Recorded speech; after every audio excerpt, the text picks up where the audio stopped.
is up, guys? This is Rise, and welcome to another video. This is a team you're going to see that was suggested to me during one of my streams. If you guys want to hop into my stream on Twitch and suggest some teams yourself for me to try out, maybe you've got a team that's working really well for you that you want to see me test out, feel free to hop in my Twitch chat. Can't guarantee I will run your team. If you're like, Rise, Shadow Torterra with Hypno and Ghastly XL has been working so well for me.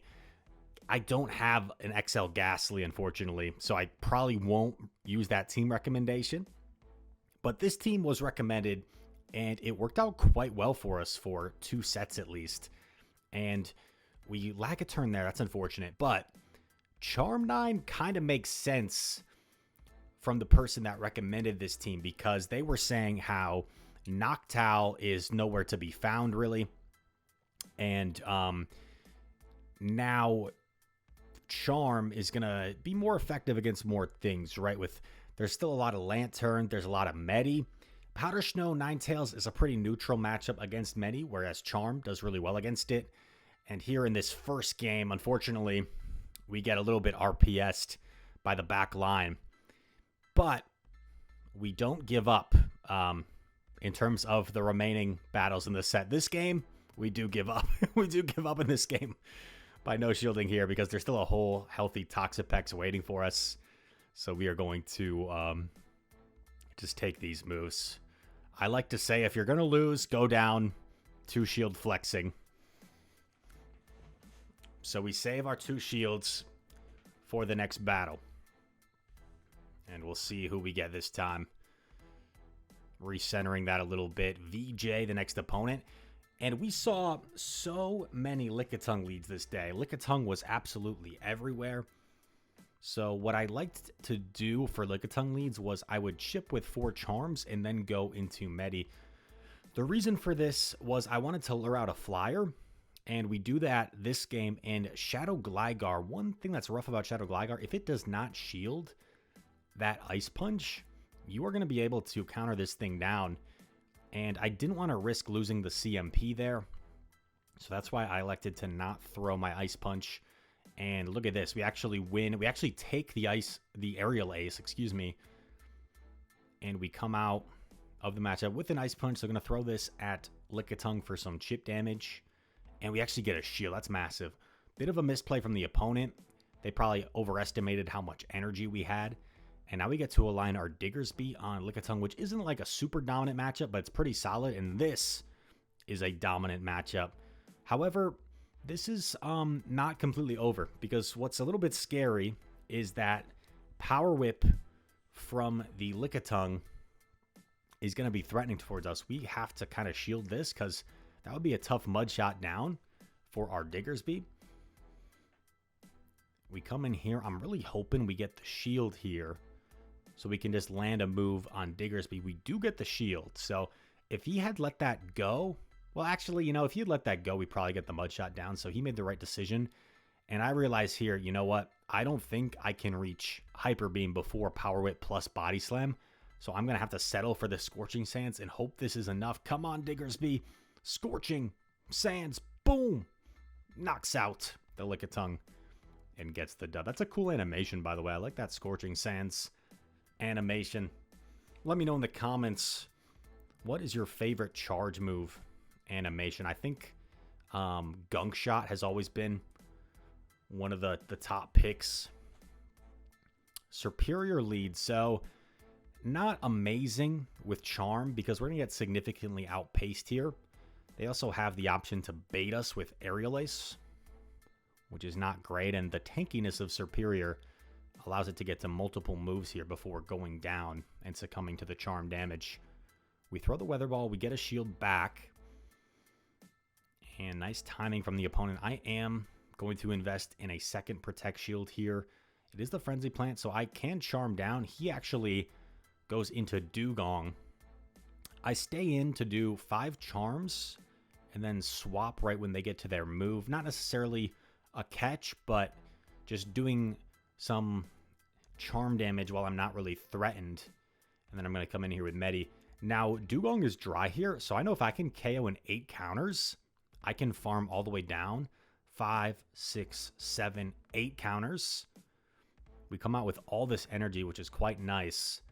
I make a mistake here of ice punching straight away. I should have gone for psychic, but I actually get bailed out. They actually shield it. So definitely a bit lucky on my part. Psychic lands. Yeah, it looks like I probably would have gotten to double psychic. So really no reason in baiting the ice punch. But it worked out. I come in A9. I throw right away just to guarantee I get this Weather Ball chip off. Because as long as I get the Weather Ball chip, I know Diggersby can KO with Scorching Sands. But I think our opponent messed up. Or maybe they're not running a hard-hitting charge move. They might be running Pup Ice Punch. And now what I'm going to do is get rid of this right away because I feel like Serpere is going to be forced to Frenzy Plant me right away, and they're not going to have the health or energy to get rid of my A9. Frenzy Plant is coming through. I just need to KO within 2 charms, and I do so. We get the win. I think the opponent misplayed that endgame a little bit. Unless maybe they didn't have Psychic or Dynamic Punch is all I can think of. But they definitely could have reached their Psychic or Dynamic Punch. And then Serpere could have landed a Frenzy on our Diggersby. Next opponent. Let's see who we got. All right. Noctowl looking quite dapper with his hat and his bow tie. You don't see Noct too often anymore.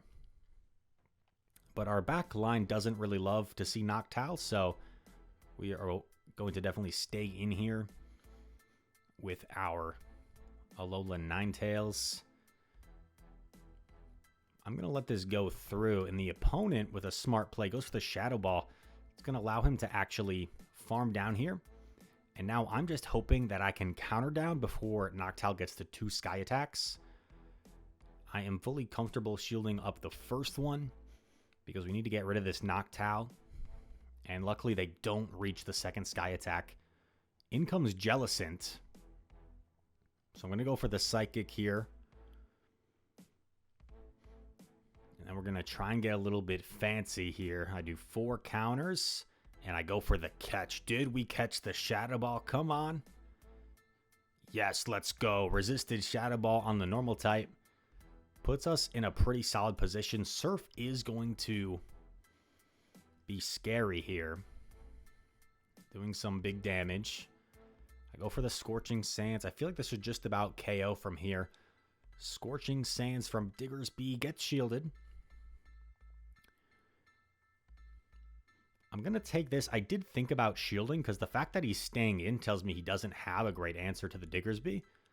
So I throw Scorching Sands here. I'm not sure if I'm going to be able to get to another move against the back Pokemon, but I still have a fairly healthy Medi. I do get off the Scorching Sands. Trev is not what we want to see here, but this chip damage is going to be really nice. And I come in with Medi. Psychic is going to do more raw damage than Ice Punch. Ice Punch is super effective. But if you can only get to 1 move in this situation, you want to throw the Psychic. I didn't think I was going to be able to get to double Ice Punch, so I go for the 1 Psychic, and it does big damage. And we get the counter down. Let's go. Nice little win there, finding the correct plays in the endgame. If we don't make that Shadow Ball catch, I feel like we're probably in a tough spot in that endgame. Since we didn't have Fire Punch, the opponent also could have come in with Treb, but it's obviously a tough call for them, right? In their head, if we have Fire Punch on Diggersby, I mean, that's a bad matchup for Treb. And speaking of like finding the win conditions in endgames, I have a video I'm going to post maybe tomorrow where I had a really good set where 3 of the games, 1 game I misplayed and 2, I really found the win condition in some more advanced style endgames. So let me know in the comments if that sounds like a video you'd be interested in watching. I think it's a cool little idea where we can break down the battles a little bit more. In comes Gligar to greet our Medicham. Gonna try and soften him up with this Ice Punch. He takes it on the chin. Not gonna be able to flip this matchup, so I'm thinking Oh, never mind. Past Rise thinks he can flip the matchup, apparently. Gonna double shield Medi. This seems awfully bold. Bold strategy, Cotton. Let's see if it pays off for him. Ice Punch. Will this get shielded by the Gligar? It will. So we combo play, or not combo, but catch on our Ninetales. Just kind of dancing around here. Aerial Ace connects. Ooh, in comes Carbing. That's not good. But if there's one Pokemon to try and close this game out in this situation, it's probably Diggersby. Has a good matchup against both Lickitung and the Carbink here. So Diggersby is going to try and put the team on his back. Down a shield, 3 Pokemon against 1, basically. Going to overfarm here. Go for that Scorching Sands. And we know that that Gligar is still... Did I undercharge that, or did that just do that much damage? I catch on Medi, which is a debatable play because maybe keeping that energy from the Ice Punch would have been preferable. I go for the Hyper Beam here. Come on, will it land? It does, but it doesn't do enough. It doesn't do enough to knock out, so I go for the Scorching Sands. I'm hoping for a debuff so the Power Whip does less damage. I get the attack debuff. That is massive. Power Whip coming through. Not enough to knock out. That would have knocked out if not for the debuff. And at this point, I'm just going to blind throw Scorching Sands. The reason is I'm not confident enough that I can survive the Rock Throw. Looking at the health, like maybe I would have survived that Rock Throw. It's hard to tell, though. And we actually got really lucky there because I think our opponent lagged a turn. So that actually should have been a tie. We were on the correct side, or the, I don't know how to frame it. Our opponent was on the wrong side of 1 turn lag there. So that should have been a tie. But instead we got the win because they lagged a turn. So unfortunate for the opponent. Quagsire Shadow is the lead. He builds up to Stone Edge. We know it's likely going to be a bait, but kind of have to respect it. If we let it go, we kind of just lose the game on the spot. So going for a Weather Ball here. I don't really like my decision there of going for the catch after 1 charm. You're just never really going to catch in that situation because no one's going to throw after like 2 mud shots there. So I wish I probably tried to catch at least after 2 charms, or maybe like 2 charms, wait a turn, catch. But catching after 1 charm is never really going to work in that situation. Medicham, just going to spam off Ice Punches. I figure I'll get some more Ice Punches than Psychic. So going for Ice Punches here. Getting this Deoxys quite low. Let's see what Deoxys throws. Throws Thunderbolt at us. I decide to pivot right away into A9 and actually get the Charm down before DD gets to another moves. That's pretty nice. Now I think Quag's only going to get to 1 move, so I shield up. Now I've got a 2-on-1 fast break, as I like to say. And at first I was like, oh crap, Gligar against Diggersby and back. That's not great. But then I'm like, oh wait, no, we just win. Because we can get the shield with the Weather Ball. And this should put it into Hyper Beam range, so... Pretty straightforward from here. Aerial Ace doesn't quite knock out, but A9 does a lot of nice damage. Not sure why I'm waiting here. Why am I waiting? I'm just giving more time for him to potentially catch on me. Overfarming, or I'm not overfarming. I'm still away from the Hyper Beam. I just throw it. I guess I didn't feel like he had a switch timer up yet or something, so I just go for it right away. And Mr. Quag is very low, so he top lefts before going down. We get the win. Skip on ahead to the next battle. JD S4T. Deoxys, neutral matchup. I don't know if I consider this favorable for either, really. Like, it really depends on how it's played out. because Deoxys is, of course, going to outpace the A9, but A9 can just kind of two-shield through this matchup if it wants. Opponent goes for the Thunderbolt. I shield it up, go for Weather Ball. Weather Ball grabs a shield. I'm really debating whether I want to shield or not. I do commit the shield. He goes for Psycho Boost. And I am able to knock out him 3 charms. So I win the lead. I have some energy here. In comes Sableye, which shocks me. I'm like, what the heck? So I'm just going to stay in at this point, do as much damage as I can, and then check out what happens. He lets it go. Charm9 takes out 2 Pokemon. And there is a Mandabuzzin back, and I get to a Weather Ball. If I don't get to this Weather Ball, things might become a little bit awkward, but honestly, both of my Pokemon between Diggersby and Medi have, like, slightly negative matchups where they can hold their own against Mandibuzz. So yeah, the opponent should have probably shielded their Sableye, and maybe they could have given themselves a chance, because then the Mandibuzz at full health would have been a little bit problematic. But a G to the G. Dr. Lapras is the opponent. Are they running Lapras? No, they're running Steelix. I consider this a good lead for A9. Despite Steelix resisting the charm damage, we're heavily resisting the Dragon Tail damage. If I remember this correctly, Dr. Lapras plays this extremely well with his calls. Baits me successfully with Breaking Swipe. And then I throw this move to force him to shield if he wants to get off his Earthquake. Weather Ball grabs a shield. At this point, I'm like, okay. So he would have won the one shield scenario here. I charm down. I'm down a shield. I hard swap Medi, and I'm met by an opposing Medi. And at this point, I'm like, I win. Pretty confident I win, because we have 2 answers for the Basti.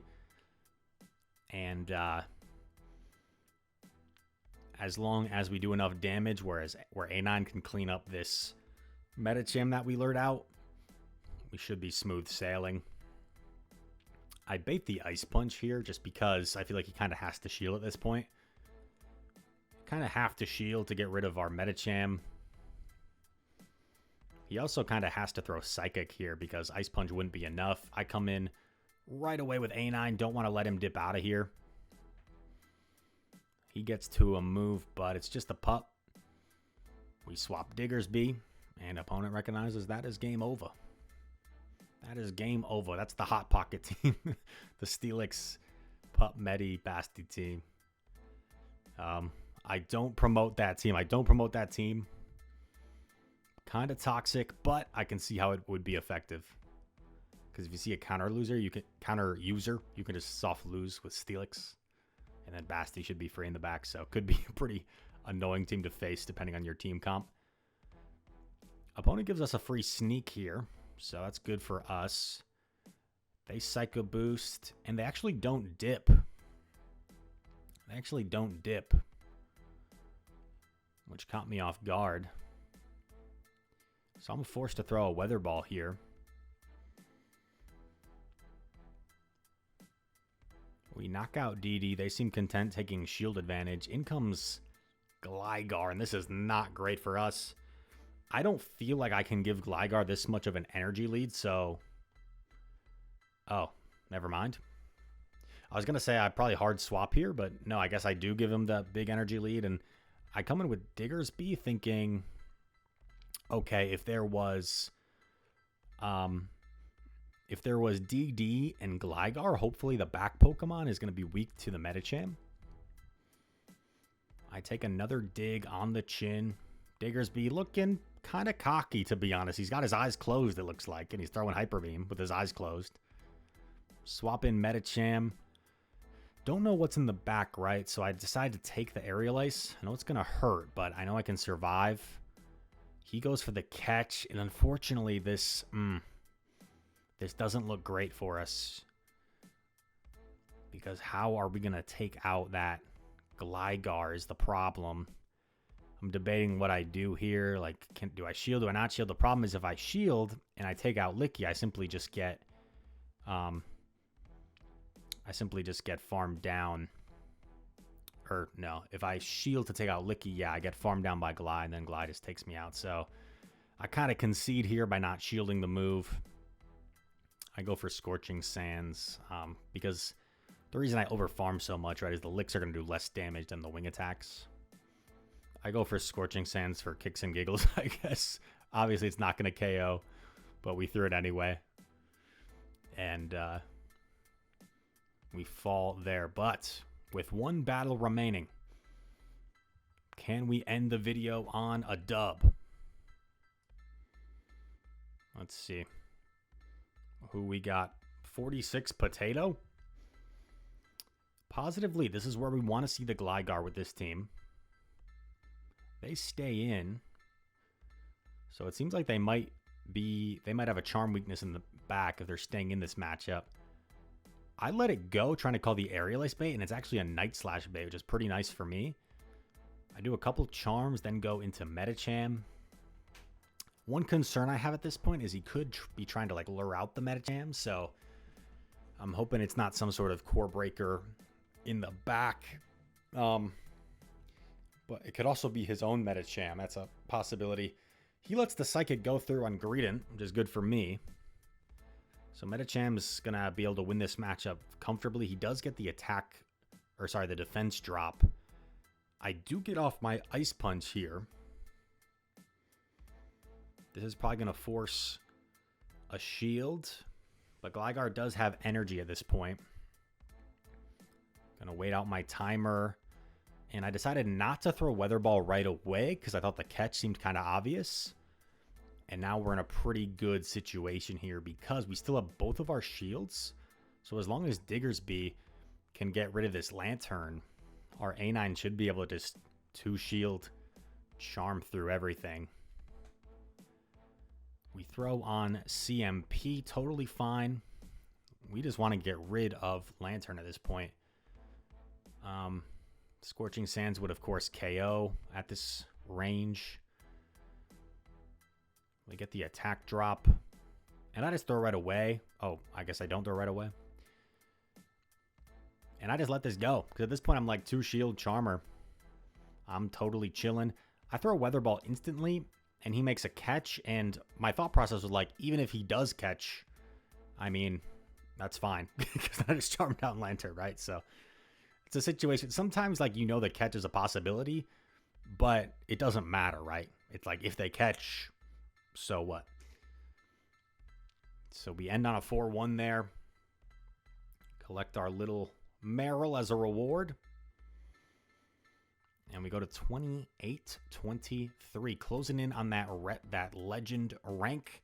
I hope you guys enjoyed this video. Make sure to hit that like button if you did. Comment down below. All comments are appreciated. Subscribe if you are new. And all that said, thank you for watching. I hope to see you in the next one. Peace.